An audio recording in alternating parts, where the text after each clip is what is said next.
Father God, we are blessed beyond measure. I am thankful we live in a community that serves one another, your glory and your kingdom. I pray that we seek you for guidance and direction.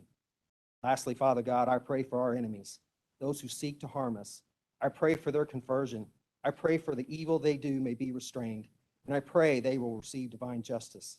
And these things I ask in your holy name. Pledge allegiance to the flag.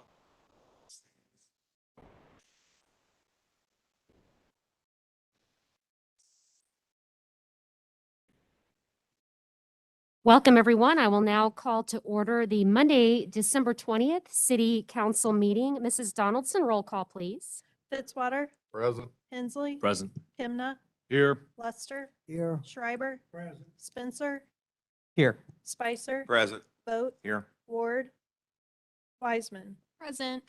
And I'll remind everyone that they can watch this virtually, and they can also join virtually. The link can be found at jeffersoncitymo.gov on our agenda. Item 3, is there a motion to adopt the agenda by adding item 4A? We have Mr. Larry Linthicum for a public school update, and along with police department new introductions. Is there a motion to approve? Any further discussion? All in favor say aye. Aye. Any opposed? Motion passes. So item 4, miscellaneous agenda items. We'll start with Mr. Larry Linthicum from the Jefferson City Public School Superintendent to give us an update. Thank you for being here. Thank you. Thank you for the invite. Always don't want to turn away an opportunity to talk about our schools. We did finish for our students. Our offices are still open through tomorrow, but last Friday finished the semester.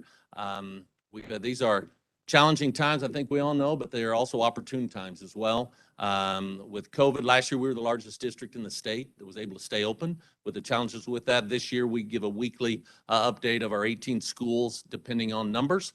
And we have a green, yellow, red, green being that no mask required, parent or student choice. Yellow is if you cannot ensure social distancing, you need to wear a mask, or red, masks are required. So we've been green. We started the school year in yellow starting October 1. We partner with our community health department and our local schools. We meet every 2 weeks, and we were able to go green in all of our 18 schools starting October 1. So we're excited about that. I'll give a couple highlights and then a couple challenges. Our graduation rate came back. We were the second highest graduation rate in the last 30 years. We're excited about that. Our standardized test scores, we're above the state average in math, science, social studies, and English. We met with the Tribune this last week. I know they ran an article here a couple weeks ago from data from 2.5 years ago. So we gave them some updated data, the most recent, and we're above the state average in all those categories. So we're excited about that. Our parent survey, we surveyed this last spring, and 90% of our parents gave us a thumbs up, and we're excited about that. This will be a bright spot, not a challenge. We're doing boundary lines. So that's a bright spot. That's an opportunity. So it is, we want to have equitable schools and with our secondary schools. So when in 1993, when Thomas Jefferson and Lewis and Clark middle schools were built, they wanted to keep the enrollment similar between the two schools and the poverty rate similar between the two. And that is holding true now with 2 high schools going forward. So our board shared when we passed J+C. Thank you to our community for supporting that with Capital City High School and renovating Nichols and Jefferson City High School, that we would visit every 3 to 4 years our boundary lines. So here we are. So we're not looking just to change boundary lines for the sake of changing boundary lines. We just want to examine, make sure the boundary lines are right. We may need to make some tweaks or changes. So we're going through that process. We have a boundary line committee. We want to thank those folks that are serving on that as well. I will share, we've had 702 students that are involved in something outside of math, science, history, and English since we opened up Capital City High School compared to the previous numbers with 1 high school. As many of you know, Jefferson City High School was the largest high school in the state. And one of the reasons that we sold our community on supporting it, of having 2 schools, was to give students an opportunity to get involved. Research would say if you're involved in something outside of math, science, history, and English, that you're going to do better in those standardized tests. So whether that's art club or the football team or the flag corps or you name it, something outside of the regular core classes is a big part. So we've seen the benefits of that, and we're excited about that in the future going forward. One of our challenges right now is we have shortages, as many do, with our bus drivers, with substitute teachers, with cooks. We just have challenges there, as many do. So we're facing that, trying to be proactive with that. We have 8 new subs and 21 in the hopper. Our board approved increasing our sub pay. So if anyone's interested in subbing, please reach out to our office. And we're always looking for folks that be willing to be a substitute teacher. That's kind of a high level highlight of some things going on as a district.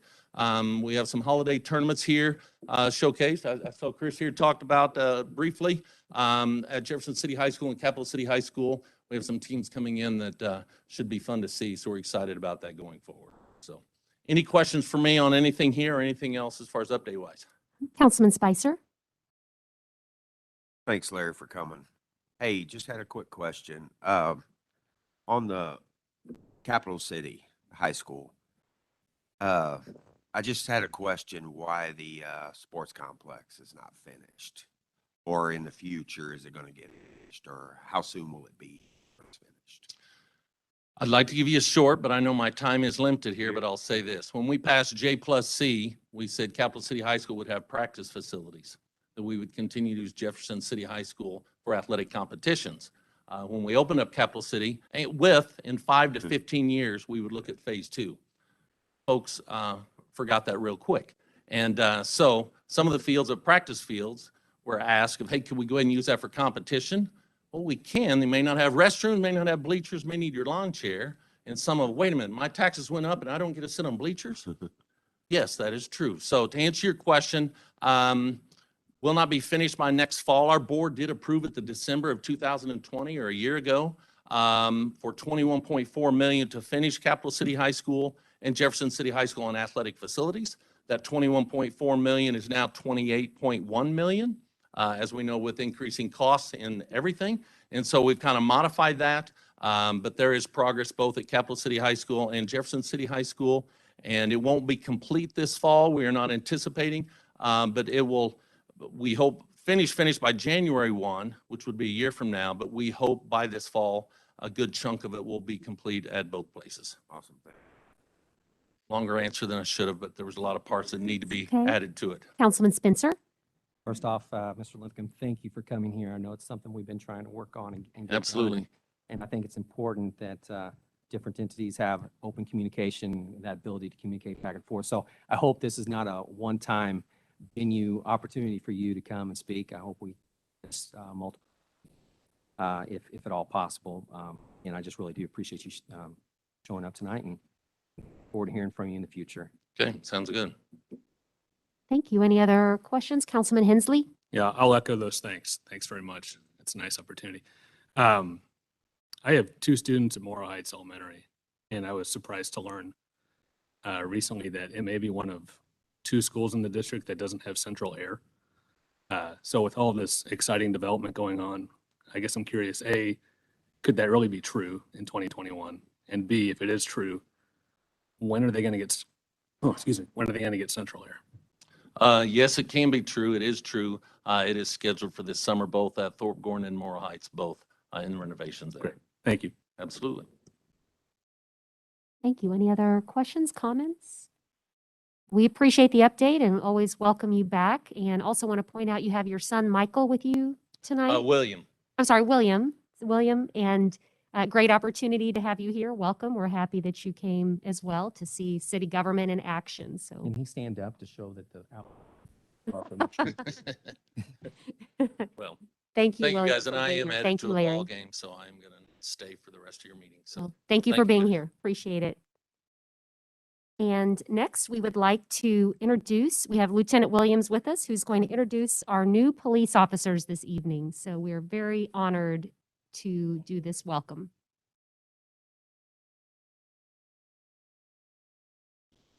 So they can see you. They know it. Madam Mayor, I am very pleased to say that we, last Friday, graduated these 3 police officers. I can say police officers because they passed their post-exam and they were sworn in today by Judge Evans. So they are fully fledged police officer trainees. I will introduce them. Police officer trainee Elise Mcmahon, He likes Elisa, but I say Elise on purpose. She's originally from the state of California. She graduated from Palm Springs High School, attended the University of Missouri and Columbia College. She was most recently employed as an emergency telecommunicator for Boone County Joint Dispatch. We talked her into coming to Jeff City. She's excited to be here. You can see on her smile. Police officer trainee Mitchell Terrance. He's originally from the New York reservation of Akwesasne. Close? Close. Which is in New York. And he received a Bachelor of Arts degree with a major in history and a minor in criminal justice and political science from Missouri Valley College. So he liked Central Missouri. We were able to get him to come and look at us, and we're happy that he's also part of our team now. Police officer trainee Jensen Stevens. She is originally from Jeff City. She received a bachelor's degree in criminal justice from Austin Peay State University in Tennessee. Jensen had previously been employed as a communications operator with the police department since March of 20, and she decided she was tired of telling police officers what to do and where to go, and she wanted someone to tell her what to do and where to go. So she crossed over to be a police officer. I'm very proud of the three of them. They did very well at the Law Enforcement Training Institute in Columbia, which is where we currently send our officers in training.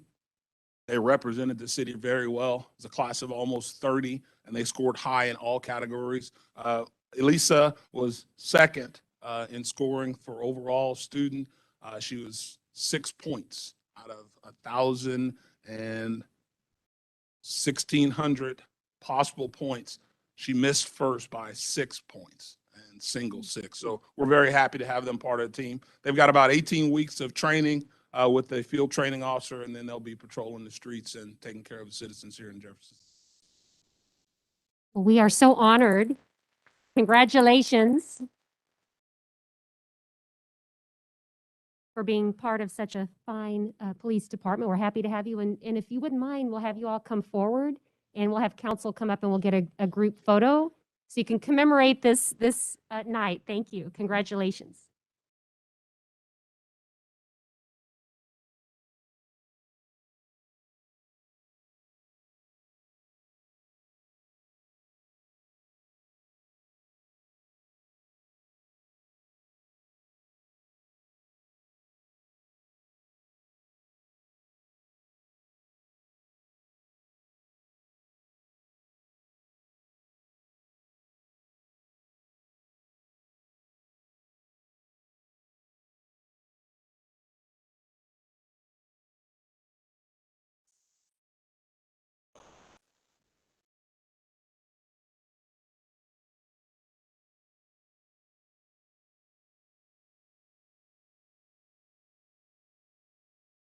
Yes, sir. To answer your question, and if someone is interested, we have several opportunities for them. They can go to the city website, of course, for employment opportunities. We're currently taking applications for police officer and communications operator through the city website.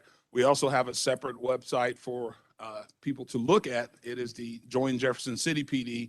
It explains the process for joining through the police department, as well as the link to the city, because you still have to go to our regular employment page. So we would be more than happy to take applications and allow other people to come and counsel. Thank you. Well, congratulations. We're very proud to have you, and thank you for being here this evening so we could welcome you officially. And while we have you having the floor, Lieutenant Williams, why don't you give us the Rave Smart 911 public information announcement. After the severe weather a couple of weeks ago, it became evident that we could remind everyone to download this app. So tell us about it. Well, one of the things we want to make sure everyone understands is that there are several opportunities for you to get information, not just through our application. We definitely want you to be involved in the Rave Smart 911 platform. It can be downloaded from the city website, from our police department website, but there are also a number of weather alert programs. We're not going to say ours is the only one. We want people to have the information when severe weather is coming, which brings us to our most recent two. The first incident where the sirens went off, and what we had was we had two rapidly moving storms that came through. Process worked as it would. The first one was described as a destructive storm. The sirens were set off. Prior to the second cycle, that storm was upgraded to a tornado warning. So we, in fact, had to update our sirens as well. And then we did an all clear. Understanding that hopefully everyone understands that these are not sirens that should be heard inside Clearly, they are designed as outdoor warning, literally for people who are outside. We want them to realize a storm's coming. If they're participating in a park or if they're just out shopping, something that they are outside their normal home, that's when we want them to know that a storm is coming and to seek shelter. In the second incident of the sirens going off, what occurred is we are relying on information from the National Weather Service as well as our RAVE platform. Due to a coding error, we found out very quickly that the National Weather Service issued a storm warning that was not destructive. However, our system picked it up as destructive. Since we did not want to be wrong, we erred on the side of caution by setting off the sirens. Although that confused someone, we felt that it was best to err on the side of caution, set the sirens off. Didn't realize I'd have to explain it as much as I have in the last week, but we're happy to be able to say that the program did work. There was a coding error. We have fixed that. We don't know until the next storm comes through if it's working correctly, because we don't want to set them off and confuse the situation even more by testing them. But we believe we've identified the coding error that occurred. And again, we set them off. We take full responsibility for setting them off. It's not a situation. We can say they probably shouldn't have went off on the second occurrence, but they did. We realized that, and we're happy to say that we erred on the side of caution. Well, thank you for having that, because it's always better to be cautious than not. And also to remind people to have multiple platforms, not even just one, but several, weather radios included, and having the app. So the Smart 911, again, is very easy to use, and you can customize it according to your specific needs if you want to, what notifications you want to get. It is a system set up to where you as the user control all the information. You can get media releases from the police department, from the fire department. You can set it up to where you don't get anything unless it's an actual tornado on the ground as a weather occurrence. You have the control of how much information we have when that system does produce information for first responders. Thank you, Lieutenant Williams. Are there any questions of council on the app? And we hope that if you don't already have it downloaded, just get your phone out and download it now. It's a little green app. It's very easy. Councilman Spencer? Yes, thanks for the clarification, because really the only concern that I have heard from Third Ward constituents is that sometimes even from the outside, the verbiage or the text that comes over through the siren is hard to understand. So I'm just Understanding that one of the things we have to be cautious with is the decibel level that the sirens do go off. People that are close to the siren, clearly they can hear what's being said, but by the time it echoes, Jefferson City is hills and valleys, and there is some echoing that goes along. We understand that there is some times when it's difficult to hear the message. We're looking at different ways to share that message through the platform. So not only will you get a rave alert, but you will get more of a text message that explains what this alert is about. But that's things that we're working on. We understand it. Thank you. Any other questions? Well, our hearts go out to those who've been affected by the recent weather, and we certainly want to do all we can to make sure that our community stays prepared. So thank you, Lieutenant Williams.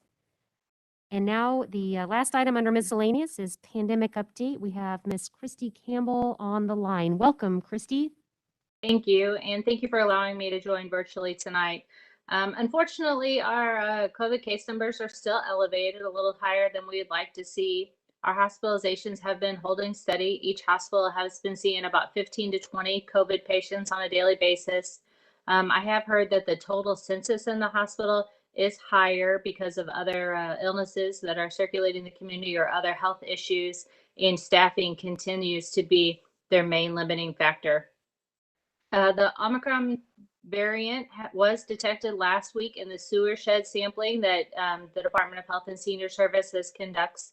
It was found in Buchanan and in Jackson County. I received a new updated sewer shed data file for Jefferson City today, and the sampling they did last week was still 100% Delta here in this area. So far, the Omicron variant seems to be more infectious, but less dangerous, and it seems to be evading natural and vaccine immunity. So we're thankful that the infections are less severe so far. We continue to keep the flyer that has the vaccine and testing locations updated on our website, coalhealth.org. If anyone has any questions about where they can receive their first, second, or booster dose of vaccine, or if there are questions about testing, Department of Health and Senior Services will be hosting a free testing event this Sunday at the American Legion, and no appointment is necessary. You can just drive up for that testing. I know that there's been a lot of confusion and questions about the court ruling that was recently made here in Cole County with Judge Green. And I didn't know if there was any questions about it or if I should give a small summary. So I thought maybe I'd just open up for any questions, but if anybody wanted to ask questions about that court ruling, I could speak briefly on it. Are there any questions? I don't see any, Christy, Okay. unless you want to give a brief. Yeah, it really affects how Department of Health and Senior Services delegates their power to local public health agencies. So basically saying we don't have the power to, enact quote legislation like mask mandates or vaccine mandates, and also to issue quarantine orders, which we had not issued those for quite some time. If we did need to issue a quarantine order for something like tuberculosis, we would go to our governing body to be able to issue that. It couldn't be under my authority. And so when that ruling did come out, it wasn't just pertaining to COVID, it's all communicable diseases. And then there was a question about whether schools could still exclude children, and they still have the power to exclude children that are sick or liable to transmit communicable diseases under 167.191 RSMO. Here in Cole County, that ruling did not have a lot of effect on how we were actually doing business, and it did not affect our unlimited power of suggestion and education that we rely on every day in public health world. So again, thank you. And I hope you all have a very Merry Christmas and enjoy time with your families. And again, I would answer any questions if there are any.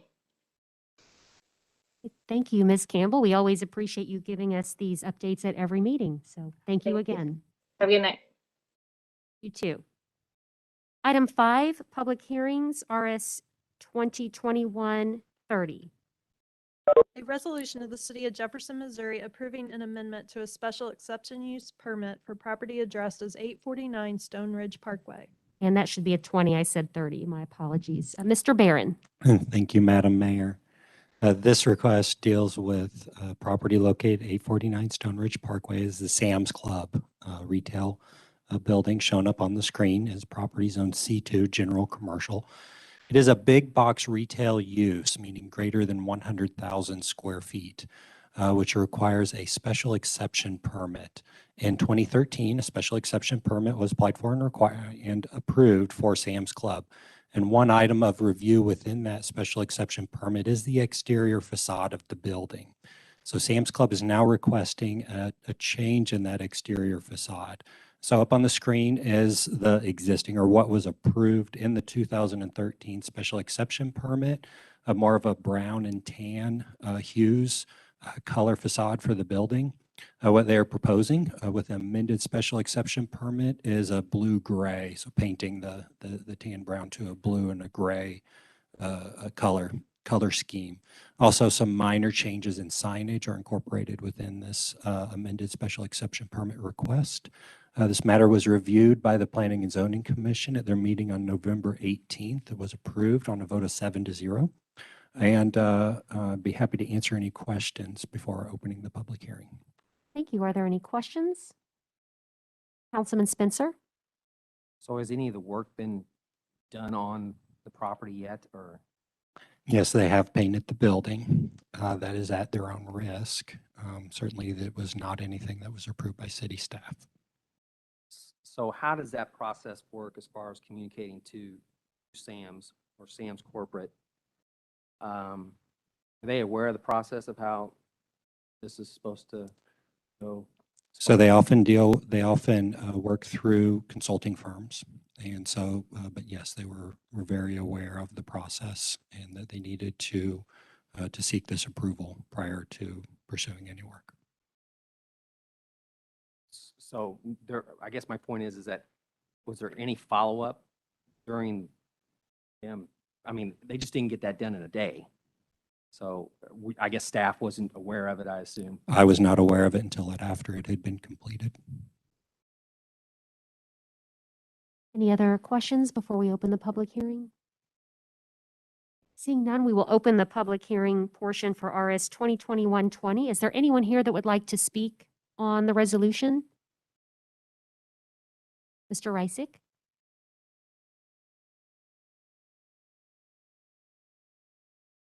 Madam Mayor, City Council, I'm certainly in favor of letting them paint the building any color they want. It's a bit surprising to me to see that the color of building was regulated. It seems like a tiny bit of regulatory overreach.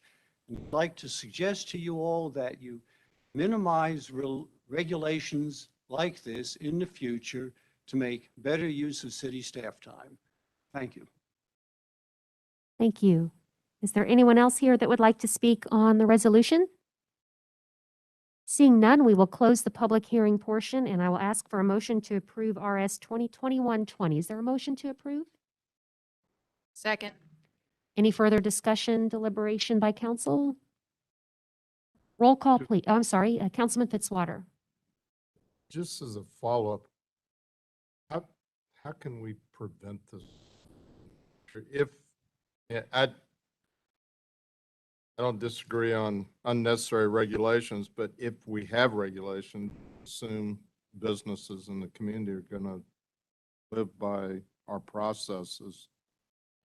I don't want to hassle these organizations any more than we have to. I do think we need some guidance. I mean, there are some colors I would not like to see on that building, but how do we get the message across that this is not the way we do business? I can certainly relay that to them. I'll try to respond to two separate items there. First, the color scheme or the regulation of it through the special exception permit process. These are some of the largest retail buildings within the community. It is not uncommon for communities of Jefferson City size to regulate such things. And so large corporations such as this one are very used to dealing with these types of regulations. And so it was quite a surprise to me to see that they had proceeded without the finalization of this process. I have not followed up with them, but I will. It could be that it was a contractor error, such as a contractor pursuing the work on a number of buildings and there being a miscommunication, or I would hate to think that it was anything that was, a decision that was made on purpose. But organizations such as this, they should be very familiar with these types of things, as it is a common regulation across major cities across the country. Any further deliberation or questions? Roll call, please. Fitzwater, Aye. Hensley. Aye. Kimna, Aye. Lester, Aye. Schreiber, Spencer, No. Spicer, No. Vote, Aye. Ward, Wiseman. Aye. Resolution passes. Item 6, appointments by the mayor. Mrs. Strope will give us an update, and we will take up the 2/3 separately. Thank you. So our appointments tonight, we have 2 to the Convention and Visitors Bureau, Deb Brown and Shelley Kleba. Historic Preservation Commission, Alan Wheat and Tiffany Patterson. Housing Authority Board, Carlos Graham. Human Relations Commission, Frank Reisick, Donna Adams, and Donna Kavit. Planning and Zoning Commission, Shannon Hawk, Candace Moore, Trika Young, and to the Plumbing Examiners and Review Board, Michael Loggy. Thank you. Is there a motion to approve? So moved. Second. Any further discussion? All in favor say aye. Aye. Any opposed? Motion passes, and now we will take up the 2/3. Thank you. To the Convention and Visitors Bureau, recommendation to appoint Hal Dooley. This requires 2/3 majority approval of the council because it is a 3rd full term. Thank you. Is there a motion to approve? So moved. Second. Any further discussion? Let's do a roll call since it requires a majority. Hensley, Aye. Kimna, Aye. Lester, Aye. Schreiber, Spencer, Aye. Spicer, Aye. Vote, Aye. Ward, Wiseman. Aye. Fitzwater. Aye. Motion passes. Item B, the Heartland Port Authority. Thank you. And then our final recommended appointment for this evening is Jeff Earl to the Heartland Port Authority. Is there a motion to approve? So moved. Second. Any further discussion? Roll call, please. I'm sorry, all in favor say aye. Aye. Any opposed? Okay, motion passes. As always, we appreciate our volunteers on our boards and commissions. Item 7, presentations from staff, consultants, and invited guests. We have none this evening. Item 8, announcements by mayor, council, and staff. We'll run through our board committees. Is there anything for administration? We're having our regularly scheduled meeting on, I guess I shouldn't say it's regularly scheduled. It's going to be on a different day this time. Is it January 12th at 7:30 a.m.? Thank you, Councilwoman Wiseman. Finance Committee. Yeah, we would have our normal finance committee meeting this Thursday, but given the proximity to the holiday, we're gonna let everyone enjoy it and come back in January. Sounds great. Thanks. And Public Safety.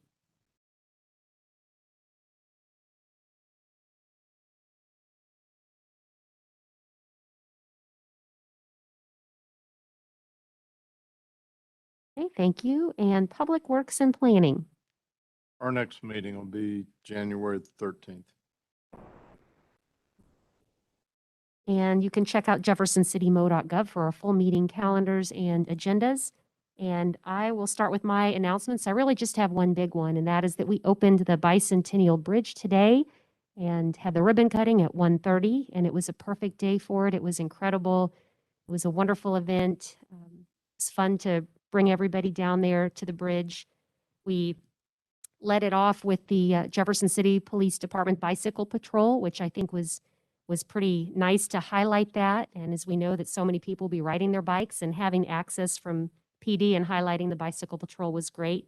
We also had Jefferson City Fire Department there as well, so we appreciate our public safety personnel. Definitely want to give a shout out to Parks and Rec. We have our Director Todd Spalding, along with Chris Leichel, who's the chair of the Parks and Rec Commission. They were very instrumental in this whole project, and appreciate the commission and the foundation for Parks and Rec and all they've done for this. Also for city staff, I know there's many staff members, David Bangy and Johnny Voss, and anyone who had a part in this. There's so many between Public Works and Planning and Legal and Finance, and I think every department in the city somehow had a part in this project. So very, very thankful. And also BJ DeLong and all of our major donors. It was very special having BJ's family. In fact, her 2 sons cut the ribbon, and having them here was amazing. We also had members of the Adrian family here. But speaking of BJ, I'm wearing her scarf. Wish she could have been there for this. This was her dream for so long, but she certainly gave us this gift, and so many people also gave to it, but she really spearheaded this. So very thankful. Many of you at your place have a button that Amarin made that's a commemorative button, and there's several of those. So if you didn't get one, we can make sure that you get one. So that was really wonderful to have a perfect day for it. So the Bicentennial Bridge is open. You can stroll down there now anytime. It's a beautiful week to do it. We're very thankful. So again, that's a wonderful day. Several of you were there in attendance, and thank you for being there, and hope that everybody enjoys that with their friends and family. It's a quite amazing project, and we'll have more to come as we complete the park and complete the trails. There's going to be a lot more to look forward to with this project. So we had the governor and lieutenant governor and several in attendance and showcasing this amazing project. So that's my big announcement. I didn't think I'd ever get to announce that. Then we finally got that open, but pretty exciting. Are there any other council announcements today?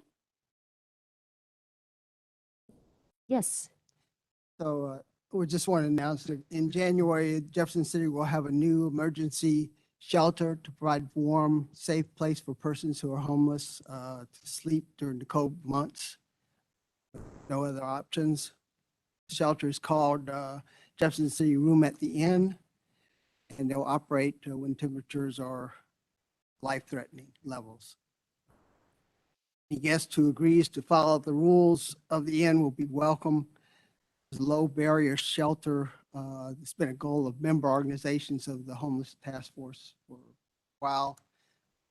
Jefferson Room at the Inn will be trained volunteer staffed operation, and volunteers are needed. There'll be a training on Tuesday, January 4th from 6:30 to 7:30 at Catholic Charities facility on Edmond Street.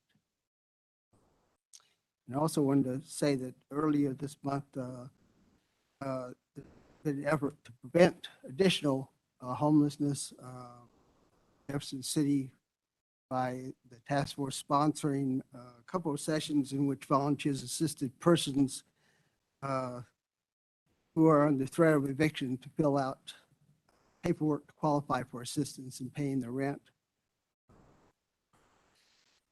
That effort was successful in helping 26 households submit applications, and Homeless Task Force is going to sponsor additional eviction help events in early January. The first one will be held Tuesday, January 11th at Catholic Charities on Edmond Street. And then the second event will be held Thursday, January 13th at the Downtown Library. Thank you, Councilman Lester, for your work on the Homeless Task Force and for those announcements. Any other announcements tonight? Item 10, presentations from the gallery on specific bills or resolutions for 5 minutes each. And we have Mr. John Bloster signed up to speak on the transformational housing. Welcome.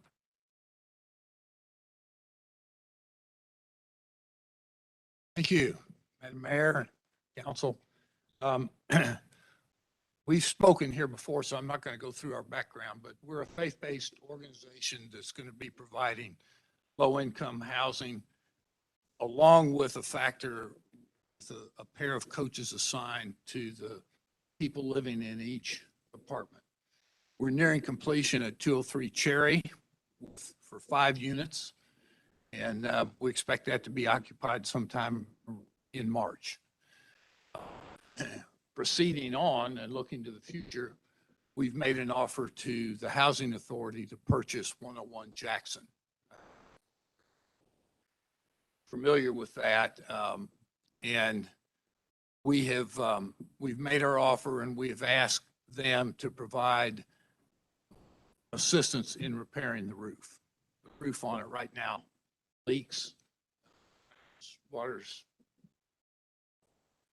comes in pretty good, and so we're asking for assistance up to half of the price of the roof, up to $10,000. We expect it'll be quite a bit more than $20,000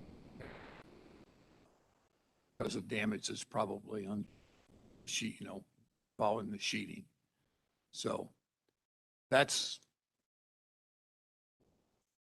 requested, and as I understand it, they're asking the city to provide some or all of that funding. Our plan is to convert this into 5 units, save a historic home, provide safe and reliable living quarters for 5 different families. To answer questions. Are there any questions? Thank you, Mr. Blosser. Appreciate it. Yeah. Oh, I'm sorry, Councilman Fitzwater. Do you want questions about the information packet now, or do you want to do it when? Well, the we'll take up resolution's that brought bill, back? but while we have Mr. Blosser, if you have any questions for him, you're certainly welcome to Well, I'm to just ask. curious. I was trying to go through the financial picture. I don't know if you have it there in front of you, but it's Yes, I kind of do. a chart of the expenses. Yes.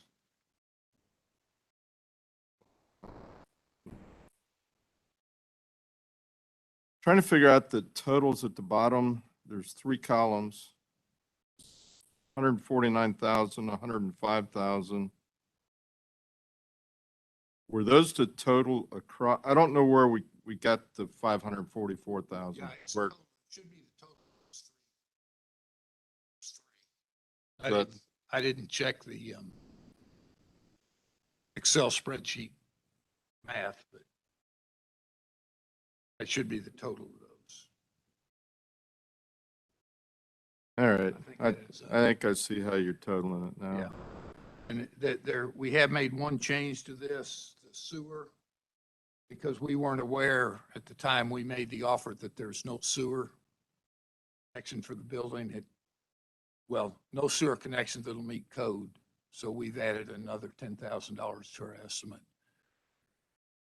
Have to run sewer pipe, several lots.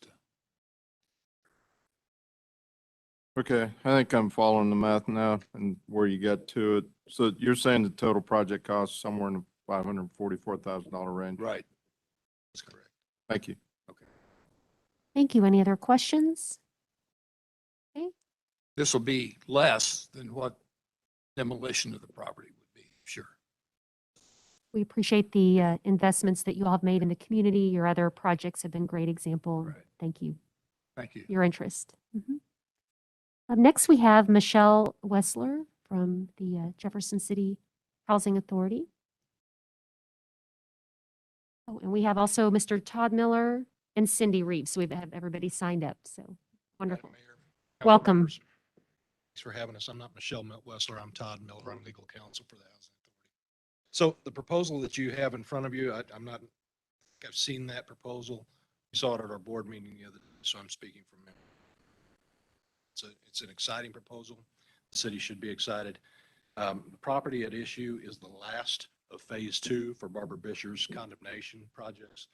It sits diagonally or across the street from Dual. It's a red brick building, fairly substantial in size. Currently, the roof is compromised. Water infiltration is beginning to issue on that roof, so the roof needs, that asset is to be continued on the roll at the Housing Authority and make it viable for sale to some other redevelopment. So at issue is someone is probably going to have expense and an expenditure in preserving that property if it is to be redeveloped. Not to be redeveloped, it will be demolished, much as the same as some of the other have been. So the proposal, as I heard it, is that they want a contribution towards the repair of the roof. The current proposal on the roof, replace the roof, $5,000. I asked for about $10,000 to boot, in addition to buying the property. That's a unique proposal. In my tenure as legal counsel, we have never contributed money towards the sale or disposition of an asset. So this is a new proposal. Normally they pay the Housing Authority for the blighted property. A redevelopment contract is entered into and they have an opportunity to develop the property, controls and make it a productive asset in the city of Jefferson. So this is a unique situation that's presented to us. Obviously it's not our business plan to pay people take assets away and take it off our roll. So it's so unique that I thought it best to bring it to City Council and bring it to your attention that this is the proposal. In addition to the monies that you've already spent on phase 2 and this particular blighted property, they're asking for money to boot, take it off our hands or dispose of that asset. So if I will bring to your attention a couple other things. It's an exciting proposal. First, the Housing Authority would like to dispose of this asset. It costs money to repair, maintain that property, mow the yard, and that need to be done. Staff is caused to show the property on an annual basis. We've had some prospects at redevelopment, but few far between, none of which have actually been this serious, none of which have actually come forward and say we want the property subject to these conditions. So this is very exciting.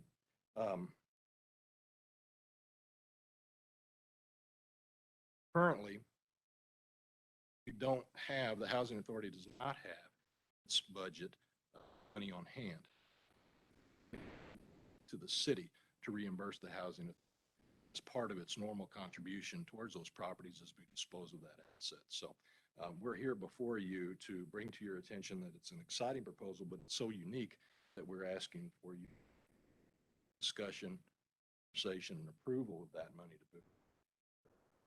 It's my understanding that the closing can happen rather quickly.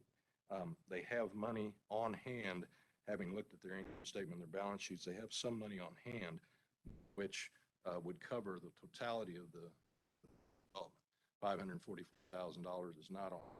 As a general rule, we look towards the redeveloper and ask them for income statements, financials, pre-approval letters, anything like that that gives us peace of mind that development is a certainty, or at least more probable than not. We don't have that. as well. Gentlemen can probably speak better than I can, but having done the math, I think they have on hand somewhere in the neighborhood of $70,000 to $100,000 towards a 540. So, and much of their money came from banks, churches and the like. So I have no doubt education and their work towards 203 Cherry Street has given me hope that they'll be just as dedicated, just as hardworking toward Jackson, but the money is.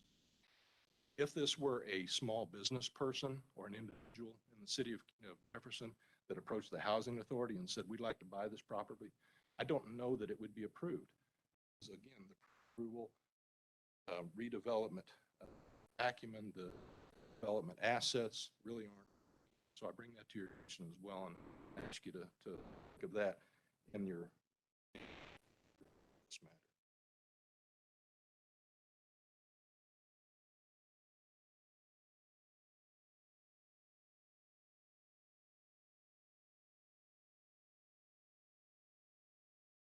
And I will tell you, as a final matter, and my time's almost up, but I will tell you that we have received proposals both to repair the roof and to demolish the property. Having done a cost-benefit analysis myself, not saying that this is a bad proposal, I'm excited about it. We dispose of this asset, but we need your help. As the gentleman said at the microphone podium, their proposal is certainly cheaper than fixing the roof, certainly cheaper than demolishing the property, certainly an asset that property for the city of Jefferson. Thank you for your time. Thank you, Mr. Miller. Are there any questions? Thank you. And then we have, is there anyone else? We had Michelle and Cindy listed here just in case. No, or maybe Todd might have covered it, but perhaps if we have questions, we could bring you to the podium. Okay. Thank you. So that is all that we have signed up here under number 10. Thank you. Okay, we will move on to item 11, consent agenda. Is there a motion to approve? So moved. Any further discussion? All in favor say aye. Aye. Any opposed? Motion passes. Bills introduced 2021-73. An ordinance of the City of Jefferson, Missouri, authorizing the mayor and city clerk to execute a $252,359 supplemental agreement with the Missouri Highways and Transportation Commission for the Metropolitan Transportation Planning Services for the period of November 1st, 2021 to October 31, 2022, reflecting consolidated planning grant funds as approved in the FY 2022 Capital Area Metropolitan Planning Organization Unified Planning Work Program and a budget amendment for $100,000 to allow for the procurement of professional services. Ms. Williams? Hi, thank you, Madam Mayor. So this is an ordinance to enter into a supplemental agreement with the Missouri Highway and Transportation Commission. We're already in an agreement with them through our consolidated planning agreement. And then we're also asking for a budget adjustment within our MPO division. So the Campo Board of Directors amended their fiscal year 2022 work program to accommodate the use of a consulting service in order to update the capital area pedestrian and bicycle plan. That plan was adopted in 2016. That was the first iteration. The plan is a component of the Jefferson City Comprehensive Plan as well. And the plan update was originally going to be an in-house update by staff. After having conversations within our MPO staff, our planning staff, Public Works, JC Parks, we agreed that a more expansive plan would better address the update of the city's sidewalk plan and then also the Greenway Master Plan. So we're trying to update several plans all in one. Staff reviewed several other regional bike ped plans and determined that a more comprehensive product such as an active transportation plan would better suit the needs of the region. And this type of plan would better address the community's needs. In general, the plan's going to cover all of our Campo communities. And then generally, it's going to include a comprehensive set of strategies to ensure better options for biking, walking, and transit, recommendations for prioritizing infrastructure improvements. It'll outline recommendations for new policies, processes, and infrastructure. And then it'll base all of these recommendations on a robust public and stakeholder involvement campaign. A plan of the scale would exceed Campo's current staffing levels and resources. and the use of a consultant is necessary for this. The project would utilize $100,000 in consolidated planning grant funds, and J.C. Parks has agreed to provide $25,000 in local match. This would increase the MPO budget from $152,359 to $252,359. If approved by City Council, we expect to do an RFQ in January to get the process started and to kick off. I'm happy to answer any questions. Any questions? Thank you for that update. Councilman Spencer? If I heard you correctly, you're saying that you'll probably have to have an outside consultant administer To write the plan. to write the plan. Okay, Mhm. excuse me. Thank you. Yeah. Thank you. Any other questions, discussion? Okay, thank you, Ms. Williams. We have no bills pending, nothing on the informal, so we'll go on to item 15, resolutions. Resolution 2021-21.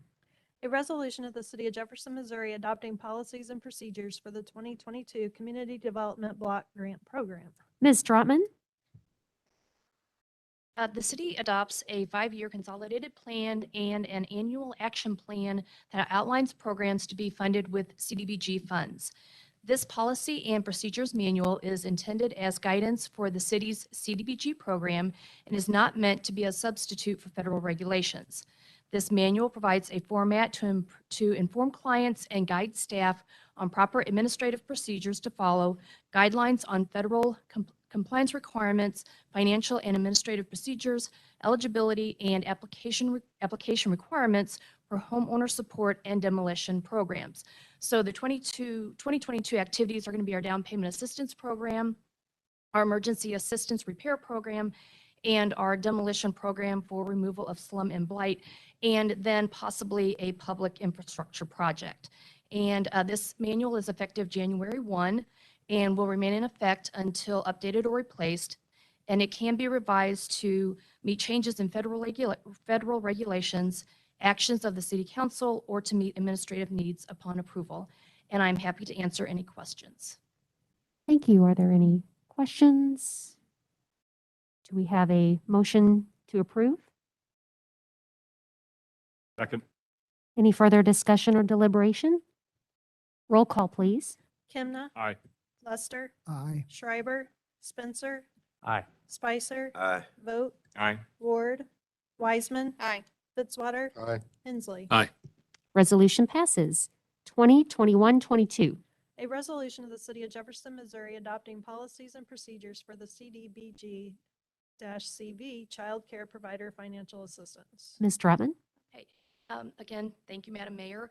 The city received $413,435 in CDBG CARES Act funds. And of that allocation, $82,687 is set aside for administration of the program. So the remaining $330,748 is available for the Child Care Assistance Program. And back in November and February, we did a couple of surveys and realized that childcare is an underserved need.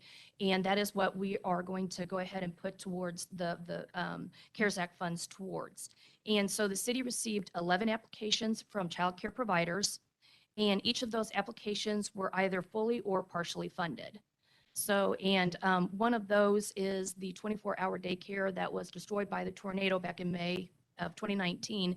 And so they are actually trying to reopen another 24-hour daycare, and we are going to be able to help them, fund that a little bit with those funds.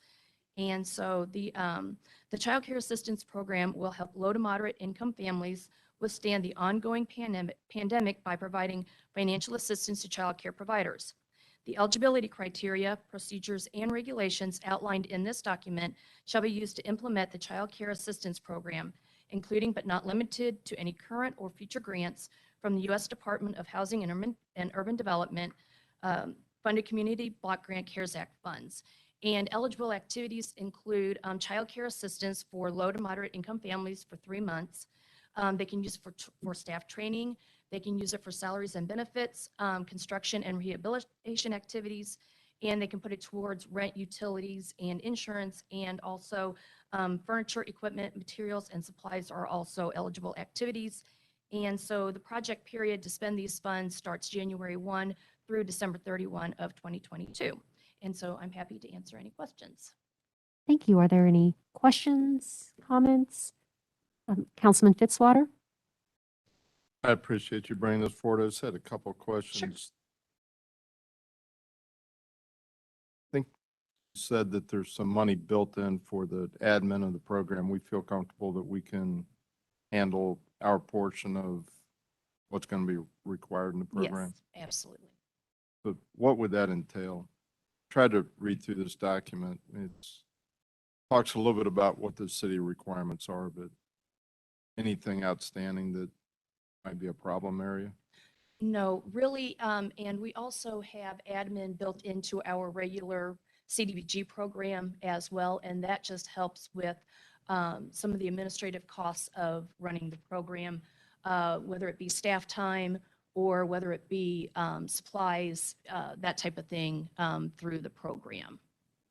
Because there is some monitoring of the program, the Yes, child care programs that participate to make sure they're living up to. that is correct, and that will be through staff time on that as well. So staff will, and we're going to be working through that with the child care providers to make sure that they are following the guidelines of the program, to make sure that they are not duplicating benefits as well. They also have to, and in their application, they were asked to make sure that they are not receiving any funds that they had previously received, and so that was kind of part of the application on that too. And so we will be definitely monitoring them to make sure, because they will be having to turn in payroll for if they're giving if they're giving the salaries and benefits, they'll have to turn in payroll information. If they are doing any construction projects, they will have to turn in receipts and invoices, that type of thing, because we will have to go ahead and ask for reimbursement for that. And so we'll have to have all of that information in order to go ahead and ask for reimbursement. So staff will be monitoring that. And just one last question. The document's a fairly broad document. We've pulled out the child care piece and said that's the one that we want to focus on, correct? That's correct, 'Cause yes. I like section 4, it talks about economic development. There's some Right. opportunities within there, but we've honed ours down to the child care piece. And for the this. reason, and actually, it's also the economic development in there. We are just calling it the Child Care Assistance Program for the fact that we are assisting the child care facilities and providers on that. But there is an economic development component in there, which is where if they're asking to do some construction or staff training, salaries, that all comes out of that economic development factor in there.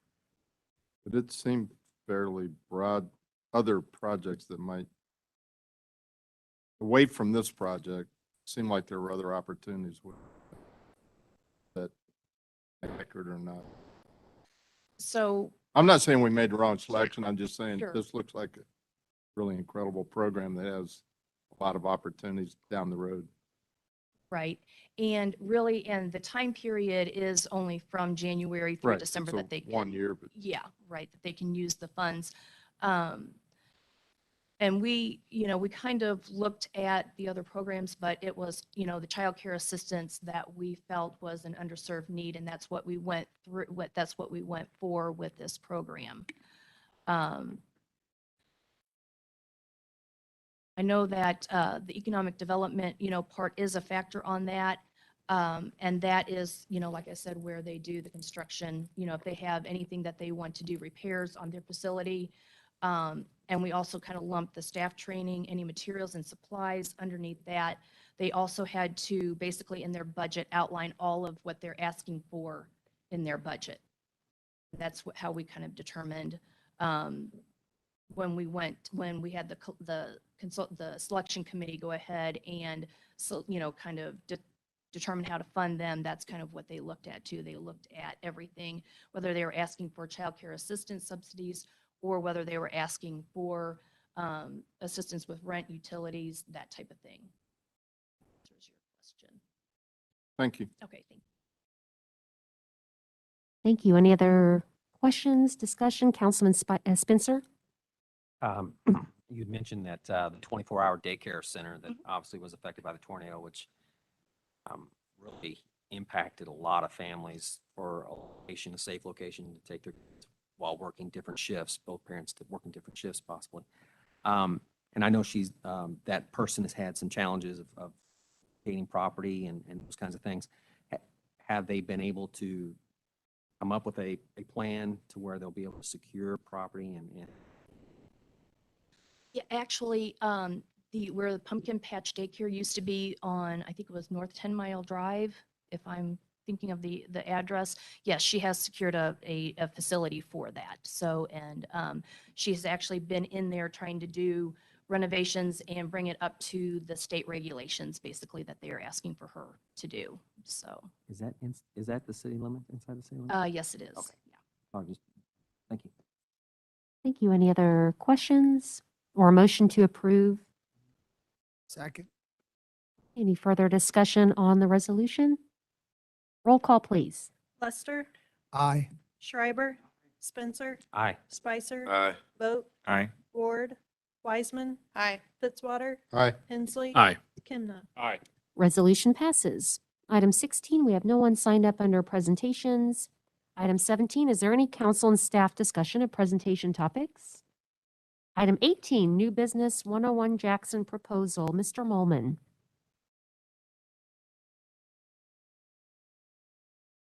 Thank you. Folks from Transformational Housing, Mr. Miller covered a lot of what I was going to cover myself, but essentially what the Housing Authority is asking is permission for them to seek reimbursement for this participation in the roof when they make their request for reimbursement under the blight removal funding agreement, which the city executed with the Housing Authority at the beginning of this process back in 2016, I think. And so ordinarily that type of cost wouldn't be included, but that's why the Housing Authority is asking City Council essentially for permission to seek reimbursement at existing program. And so really that's what the City Council needs to make a decision on, is whether or not it would like to have the city participate in the net amount of $9,000. So that's a $1,000 purchase price subtracted from a $10,000 contribution.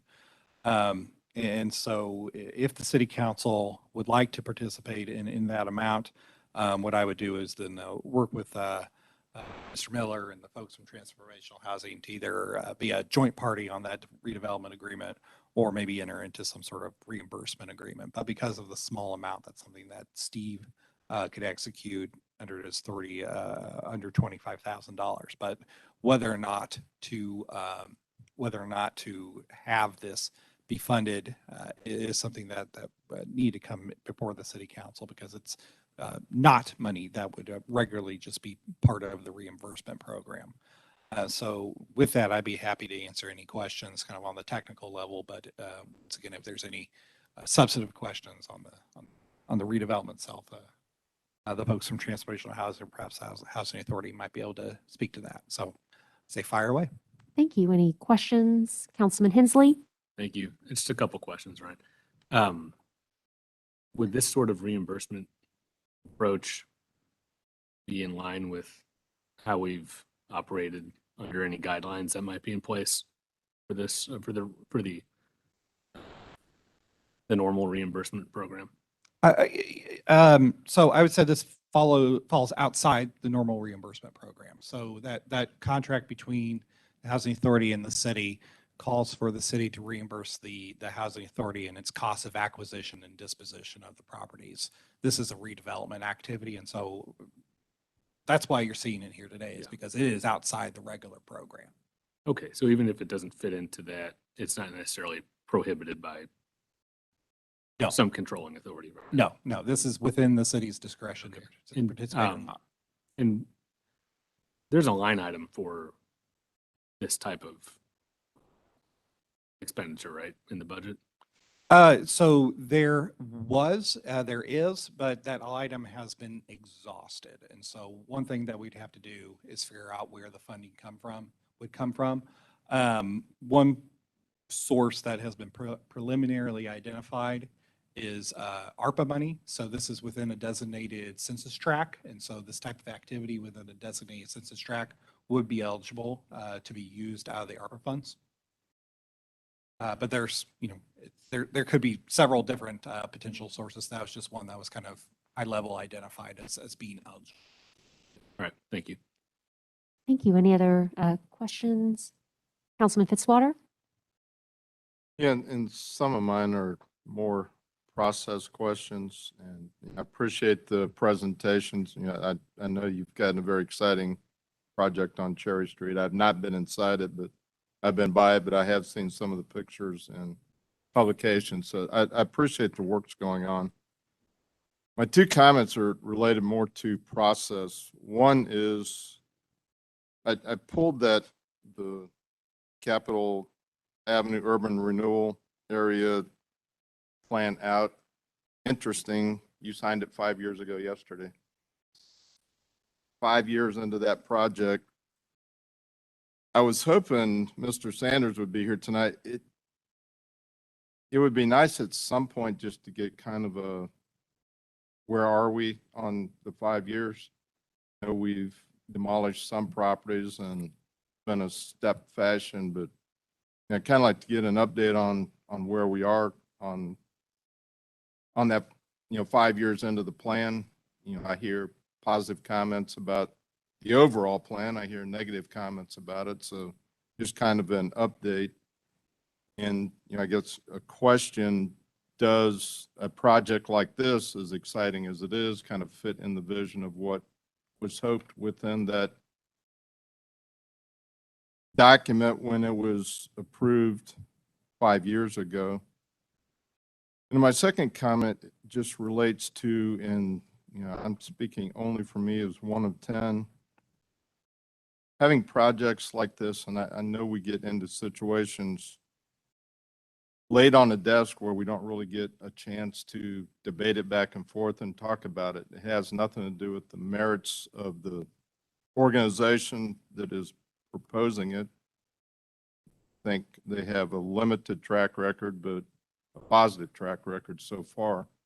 I think quality people involved, so it doesn't relate to that. It just relates to laying something like this on the table that relates to a very complicated process and being expected to make a decision when really haven't talked about it. I mean, I know other groups, other pieces of council have, I guess, had input into it. Great respect for the Housing Authority, had the opportunity to be the liaison there for a couple of years. So again, it's not a negative on that group. It's just, I'd like to know a little bit more about the entire project, what we're doing, and then be able to make a decision based on comfort level versus just something shows up on the agenda that we get, I don't know, Wednesday or Thursday. We haven't had a chance to bounce it off of people, haven't really debated. We've had a little bit of discussion, and then all of a sudden we're voting on it.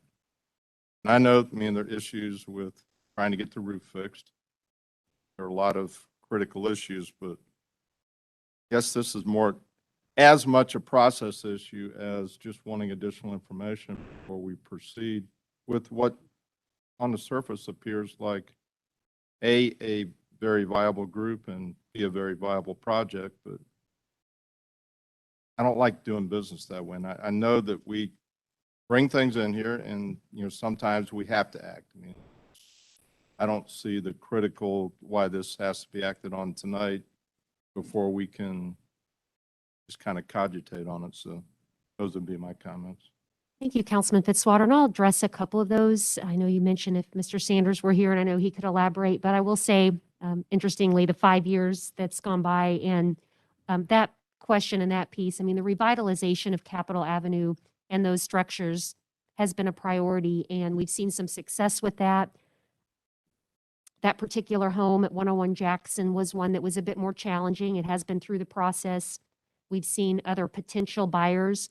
Like was mentioned earlier, there are challenges with the roof and with the neglect of that property that have made people interested, but ultimately not able to pursue the project. So the second piece of your question of the timeliness and having to act now, and maybe we could think about it more and come back in the future after there's more thought. I know the Housing Authority has worked on it, was able to attend their meeting. I know Councilman Lester is the liaison, was also on that last meeting when they made the detailed presentation. And time is of the essence because, as we know, the longer this deteriorates and going into a winter, it could be less and less likely that there would be even a possibility to get it going.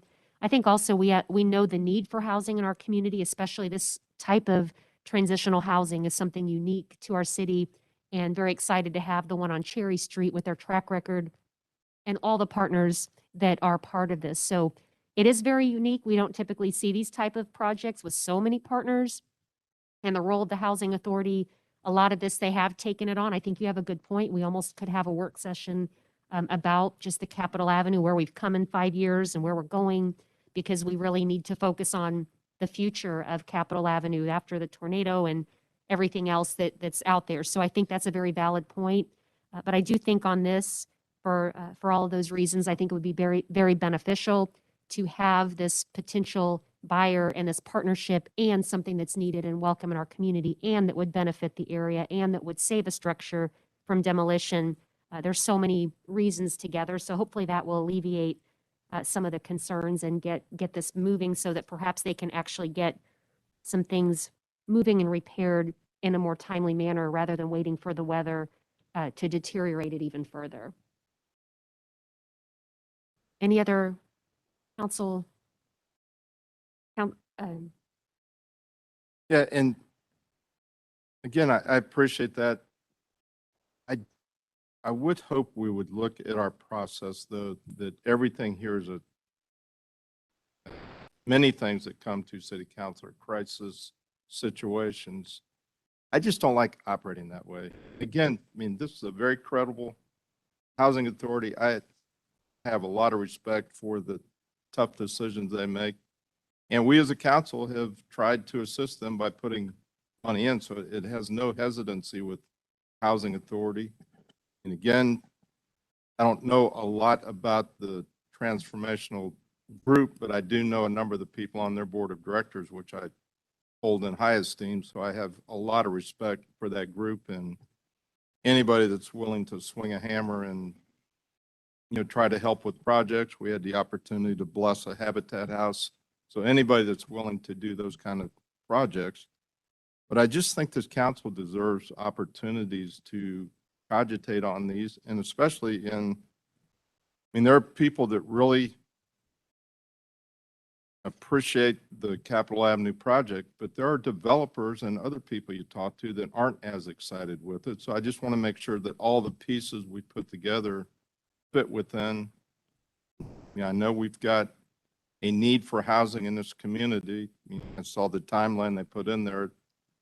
Wish it could be done faster, but I know when you're dealing with volunteer labor and having to raise significant sums of money. But I just think this council needs to spend more time talking about issues and having the opportunity to have debates so that we make sure that we don't get down the road, look back and say, oops, you know, we should have gone another direction. Thank you. Councilman, I'm sorry, did you have a? Councilman Spencer? I'll echo some of the comments that Councilman Fitzwater says. I guess I look at it from the perspective of consistency.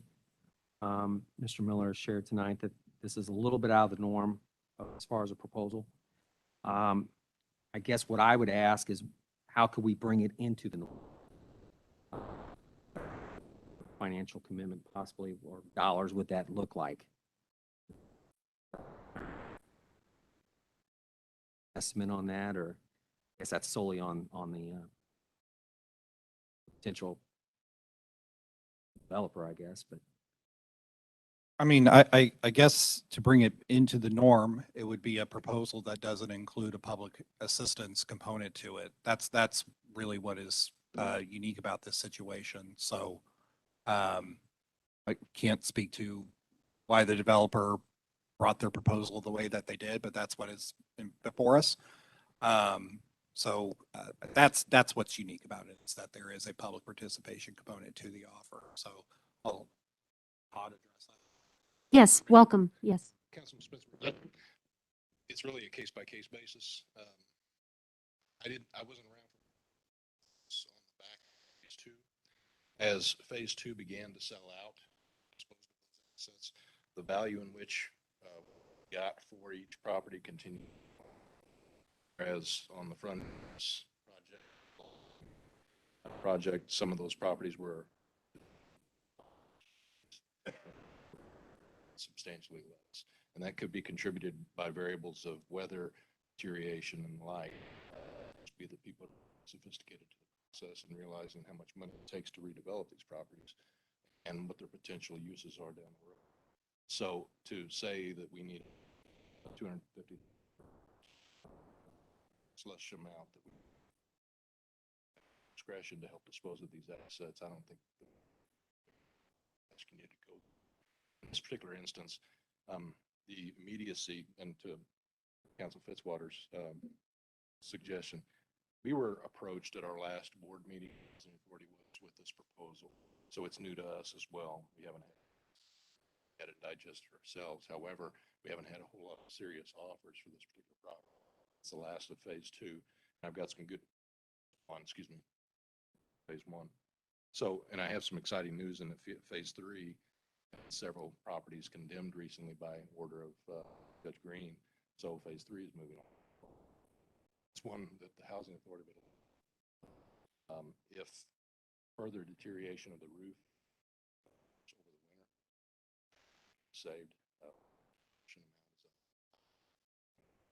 So that would be a significant issue.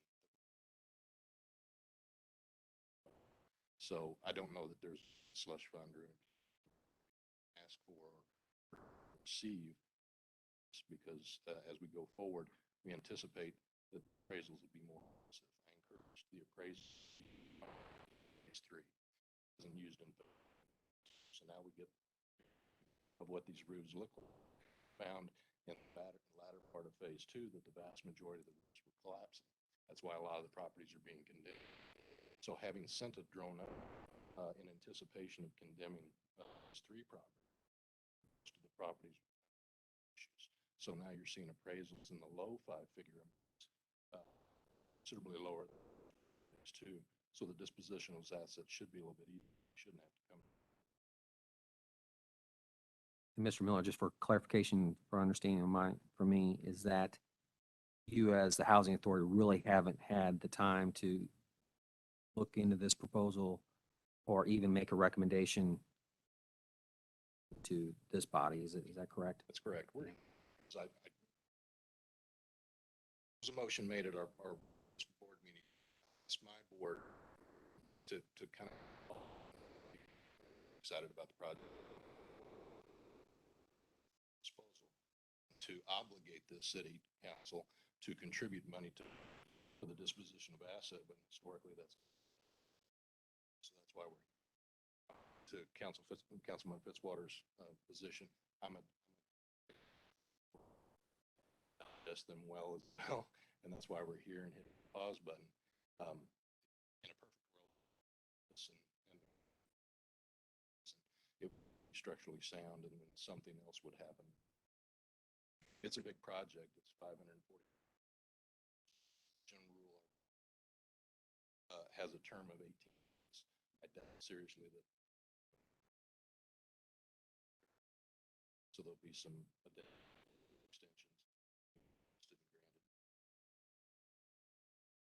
And I appreciate your openness about this, and I think that is your reputation in the community, that you're a cautious guy and you like delve out cautious there.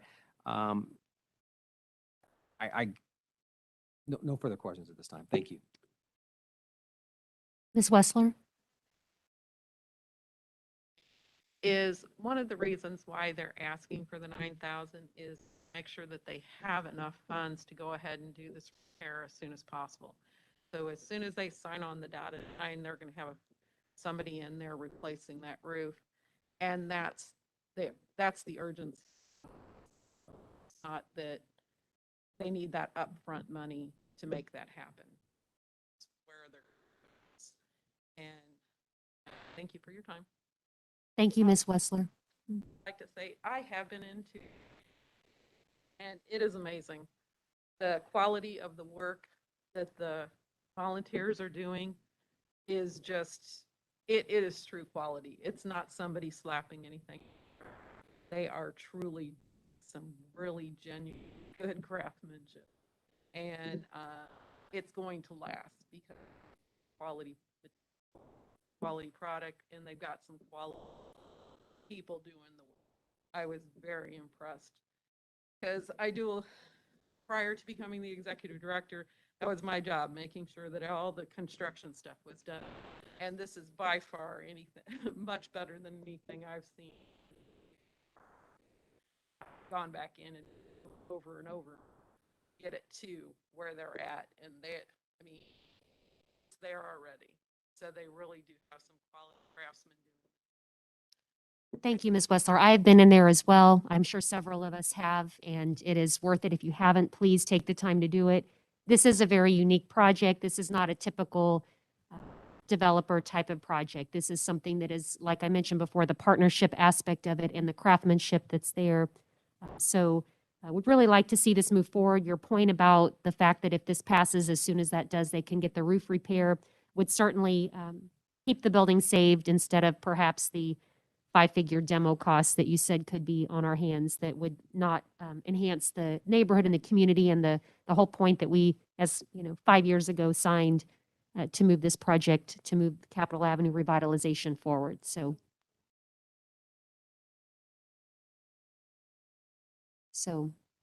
yeah, this would be much better than the $90,000 demolition. And as we know, this was phase one, and it is one of the oldest homes in Jefferson City, one of the oldest structures, if not one of the oldest. So certainly would be worth.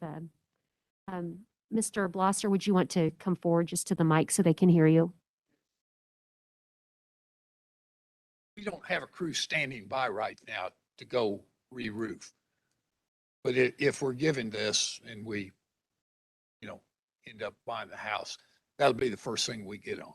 So I guess we would say if we do act on it, we would want that as soon as yes, feasible for you yes, to do our that. plan So, would be to immediately get somebody going. wonderful. But I don't have, 18 people standing by ready for the house. But as soon as you get that action, then you could Yes. at least move that forward. That's correct. Wonderful. Thank you. Any other, Councilman Hensley? Thank you very much. Yeah, we'll be back here in 2 weeks. And I mean, I've heard some concern tonight by some members, and I have some just procedural concerns also that I think would be best addressed with small amount of staff time on this, not necessarily approving this request tonight, but asking Mr. Molman to spend the next 2 weeks with the Housing Authority and the project and deal team, kind of fleshing out what it would look like from the council's perspective in terms of source of funds, the specifics of an agreement, the nature of the city's interest in the property going forward, if there is any, if we are investing as a capital provider in this project, what that looks like for us, and then bring it back to us so we can kind of consider some more detailed information. It gives us a chance to digest all of that and to think about this practice overall, and if this is something that we want to set a precedent with in this particular case. Again, it's a relatively low dollar amount. It's a totally deserving project and organization, but 2 weeks to try to put together something so that we're not having to kind of fly blind a little bit and make a decision off the cuff tonight, I think would help us, and I think it would also add some confidence to whatever decision we wind up making. So I guess I'll put that in the form of a motion, some consensus around that. So we have a motion and second, and I'll add some further discussion because I won't be at the next council meeting. I'm actually going to be on vacation. So Councilman Kimna will be in that one. So hopefully we won't have a tie. If we did, I would vote in favor to move this forward. I feel very strong about it, in fact, but I also want the comfort level of council. So I respect that. I also, I guess from what I'm hearing, that 2 more weeks won't delay. I mean, as we hit winter, I did hear, I heard a couple things tonight. I heard, well, we don't really have a crew yet, but we will as soon as this moves forward. And then I also heard that this can't get through another winter. So I hear a few different perspectives. So it's been this long, it's been this many years. I'm sure a few more weeks won't hurt, right? It won't hurt it. So again, unless we get a heavy snow, well, let's knock on some wood that we don't. I just hope that, again, a few more weeks, again, Councilman Hensley, I want council to have that comfort level. I won't be here to break the tie, but maybe if it's worth changing my vacation, that's how much I feel about this. This is pretty important. I mean, Capitol Avenue is a huge priority, and 101 Jackson is a big priority. And the fact that, like I said, phase 1, we are tonight with the potential buyer, and I understand though council wanting more time. So Councilman Hensley? And I'm not sure where you'll be on vacation, but I wonder if it's possible that you could WebEx in for a particular agenda. Well, I could WebEx. I don't like to but I don't volunteer think other I can- people's vacation time either. But Can I vote though? No, I would though, but can I vote from WebEx? Yes. Oh, I forgot. I'm still in the old days sorry. Okay, well then it's okay. I don't have to cancel my vacation. Mayor's going on vacation one way or another. Okay, so if we don't think 2 weeks is going to affect any construction, just, okay. So we have a motion and second, and Councilman Spencer. If I could just maybe add a little something to your motion, if we could get an official recommendation from the Housing Authority on recommendation on this in that 2-week time period. At the last board meeting, that motion was made to come to this tribunal, ask for your thoughts, and if the city council approved that contribution, then